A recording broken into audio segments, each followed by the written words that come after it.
So I have here a piece written by Ravel, and it's a kind of tendinitis machine that's just churning away. And of course, it's his Ondine from Gaspard de la Nuit, considered one of the very hard works of the piano repertoire. I thought I could just play you, some of the beginning, and you could watch me attempt this. Sure.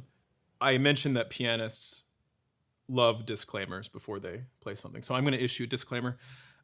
I just started learning this, I promise. This is not my best playing. Yeah, okay, anyway. So here's the beginning of Ondine, and feel free to stop me wherever, and I'll probably stop myself at some point.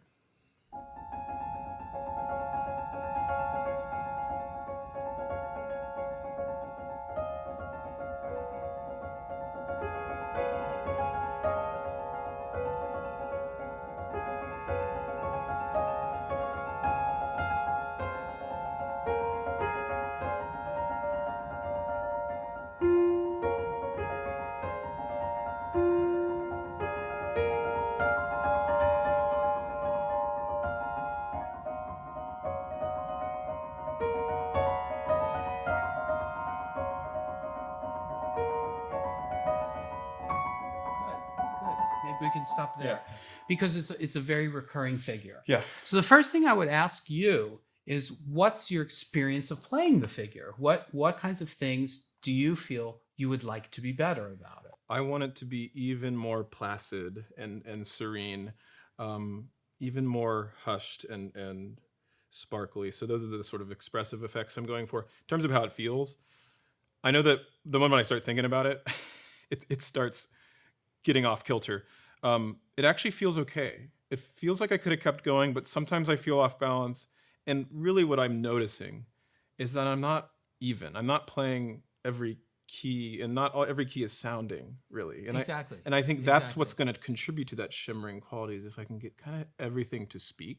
Actually, great. Yeah. Let's take a look at what's involved here.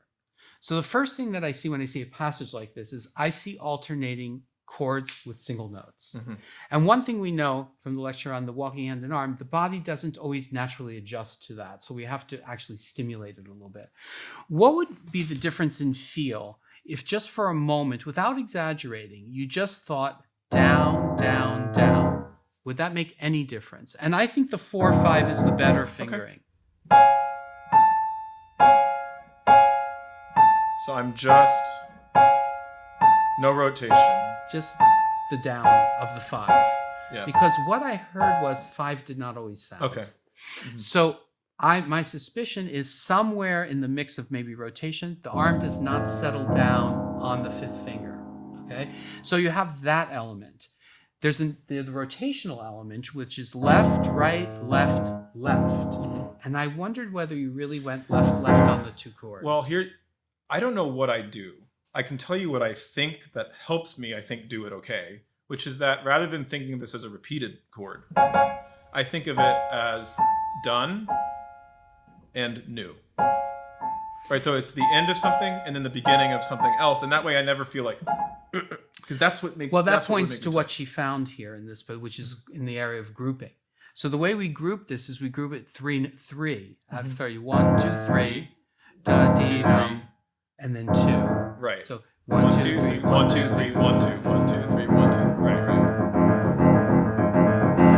Okay, so Right. you have that. It's a little tango, isn't it? And it has a certain rhythmical element which you don't hear if you don't actually group it that way. Right. Now, we're still playing the accurate rhythm, but internally, what that does is it separates the 2 repeated chords, which is the problem. See, when you go here and the mind is saying, I have to play fast, and you have 2 repeated chords, they jam. No, I think that's why I'm able to sort of do it. I just don't know if it's translating fully to my mechanism, because I am thinking 1, 2, 3, 1, 2, 3, 1, 2, 1. Okay, so let's talk about why it definitely helps. What's the next thing? So then I would be more specific about what is connected and what is not.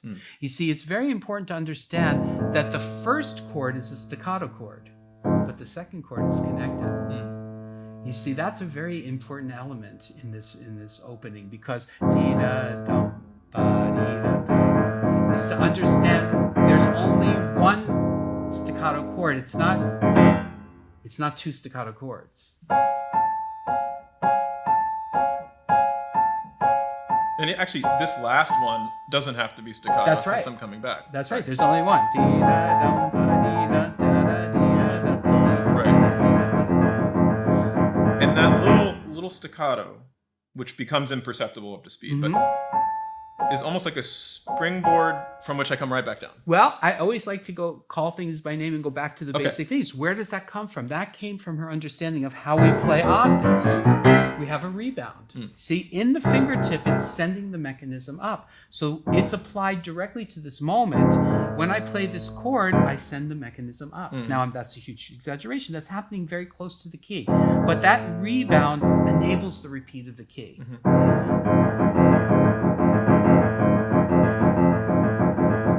So really, the beginning of Ondine is a series of controlled micro rebounds, Leaps. basically. Now, if I want to leap, Leaps that don't go anywhere. that's interesting. Yeah, because we think of leaps as Yeah, but it's a leap because when you don't connect something and you go to it's Interesting. really like a Yeah. leap. right. So I wonder if practicing like this isn't totally crazy. You don't need it. Okay, You is don't that need is it. that You too don't need extra? it. I like to handle it like Talbot used to say. She said, make the student go to the scene of the crime. She said, don't let them go anywhere else. Just keep them at the scene of the crime. Okay. So you're here and all you want to do is rebound in a way that you're able to play again. So what does a rebound mean? A rebound means it can be as subtle as experiencing that the purpose of the rebound is to feel the keys come back at you. You don't want a rebound that sends you up in the air. Right. You want a rebound that just allows those fingers to let go enough to play again. Why do we need that? Because if we have the same notes down, we have to release them to play them again. And it's as simple as that. You have to release the first three notes in order to play the second chord. It's like the keys that are rebounding, not as much as our hands. But she used to say, if I wrote a book, it would be called The Piano Plays Me. The chord, the keys themselves are giving you that feeling of riding. We call it riding the key. Yeah. So when we do this repeated notes, we're riding those keys. You know what it feels like to me? I used to be a basketball player. Maybe you can't tell anymore, but if you get really low and you're dribbling a ball, when you dribble like this, you get. But the moment you get lower, I would actually agree. I think there is an aspect of dribbling here. because the ball is the key, and just like the ball comes back up, the key comes back Rebounding up. feels like a certain aspect of dribbling. Yeah. Yeah. If it helps somebody, use it. If it doesn't, then we don't use it. But That's right. I would say, so let's see what happens. So you want to feel the down. See, this chord will not be correct unless this is completed down. That's where you're moving from. And also you have a single rotation which sends you back. Okay.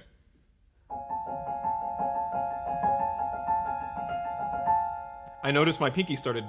I lost it, but because I was focusing here. But you caught it a few.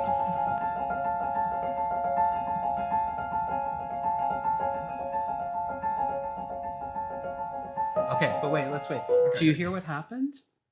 It was the shimmering of the repeated chord. Now, I'll tell you one other thing I think could be helpful.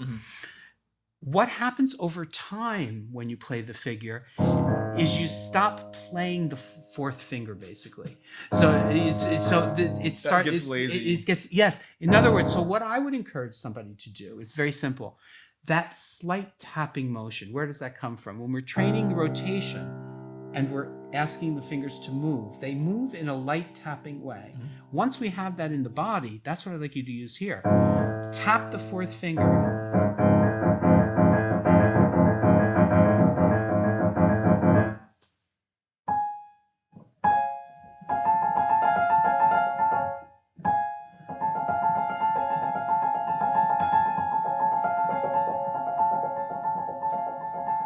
It's better. It's better. Yeah. So you see, now I want to say something, and I know I can say this to you because it's of value to people, and it might not apply directly to you, but you really could go and practice that for several more months and put a lot of time into that, or you could understand a few elements that you need that we're missing, and just keep rehearsing it and feeling good about it and listening to it and loving it. You can spend 6 months loving it, or you can spend 6 months in the trenches battling that damn figure. And I can tell you what I would do if I went into those trenches is I would probably break it apart, and I would make a big fuss about these groupings, and I would practice in rhythms and I would practice in accents. Now, I understand that you are not an advocate of practicing in rhythms, even though it seems like every pianist I meet, including myself, practices in rhythms. So, what that means is... Why do I want to train myself to play unevenly for the purpose of Yeah, playing evenly? right. So I don't understand this at all. If I'm not changing anything biomechanically, let me speak to the kernels of truth. I have a thing that I talk about. I think many things that pianists show and do have kernels of truth in them. Mm-hmm. They're not just completely wrong. The challenge is that if any aspect of it is not correct, it doesn't work. Meaning, if it's the wrong component, which it may not be, it might be the right component, but let's say it is the right component, right? If it's in the wrong size or it's not combined with other motions, it's not going to work. So what you're saying is I could practice in rhythms, but if my alignment is off or I'm not balancing properly, then really I'm just drilling poor technique and bad habits into my system. And it might feel like I can play it better because I have spent a lot of time in the positions. Oh, it's a trap. Oh, it's a trap. And I'll explain exactly why it's a trap. Because when you're playing in that dimension and you're just doing rhythms, da, da, da, da, da, yeah, that sounds like my practice room. Okay. Yeah. You're not realizing how many elements you're taking out of the naturalness. You're making everything a down. Mm-hmm. And this is the problem with rhythm practice. Oh. And this is the problem with metronomic practice, putting a metronome on something. Because we don't actually play that way when we want to express music. I can show you very, very clearly. I can say in Mozart, it's a very big deal because people will go...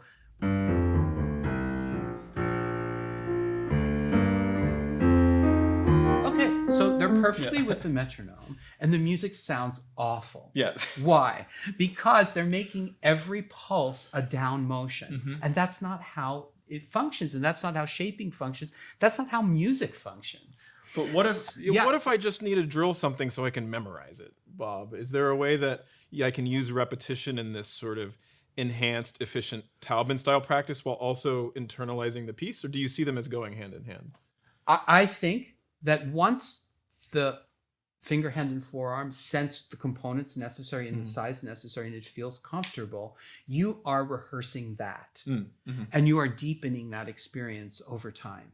And then I can repeat all I want. If it's healthy, then why not? I'm just... town. Yeah. Go to town. That's why people can play 10 hours a day and have no problems. Yeah, I'm not... Why? So this idea of overuse syndrome, it's very shady because... How do you account for the many people who can practice many hours and have no physical issues? And other people practice for 10 minutes and they're in terrible, agonizing pain.